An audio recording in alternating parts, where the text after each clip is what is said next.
আজকে আজকে আপনারা এই গেলেন, দিলেন এবং তারা কি আশ্বস্ত করে সেটি বলেন। আমাদেরকে মূলত আমরা আজকে এই নাসির হত্যার জন্য মূলত আমরা যাতে আসামি দ্রুত ধরা হয় এবং তাদেরকে দ্রুত বিচারের আওতায় আনা হয়। আজকে চিন্তা করেন, আজকে নাসিরকে দিনে দুপুরে তার নিজ ব্যবসালয়ে যেভাবে খুন করা হয়েছে তা নৃশংস, ভাষায় প্রকাশ করার মতো না। অতএব আমরা মনে করি এই দ্রুত আইনের আওতায় এনে তাদেরকে বিচারের ব্যবস্থা করে তাদের ফাঁসির ব্যবস্থা করা। আর বিশেষ করে আজকে নাসির যে মারা গেল শুধু একমাত্র মাদকের কারণে। এই মাদক এমন ভাবে ছেয়ে ফেলেছে বৃহত্তম চানমারি এলাকা এবং বিভিন্ন এলাকা, যার কারণে এই মাদকের প্রতিবাদ করার কারণে আজকে নাসির হত্যা হয়েছে মূলত।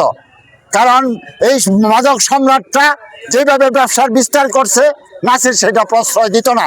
সে কোনোদিন এই সমস্ত ব্যাপারে কোনো ব্যবস্থা গ্রহণ করে না, বিধায় প্রতিবাদ করছে।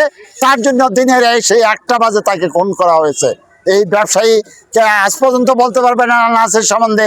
নাসির একজন ভদ্র এবং যতটুকু পারছে এলাকার বাসীর উন্নয়নের জন্য যতটুকু পারছে কাজ করছে। অতএব আমরা মূলত চাই মাদক উৎখাত এবং নাসির হত্যাকারীর বিচার এবং নাসির হত্যাকারীর বিচার দ্রুত আইনের আওতায় এনে তাদেরকে সাজার ব্যবস্থা করা। ধন্যবাদ সবাইকে।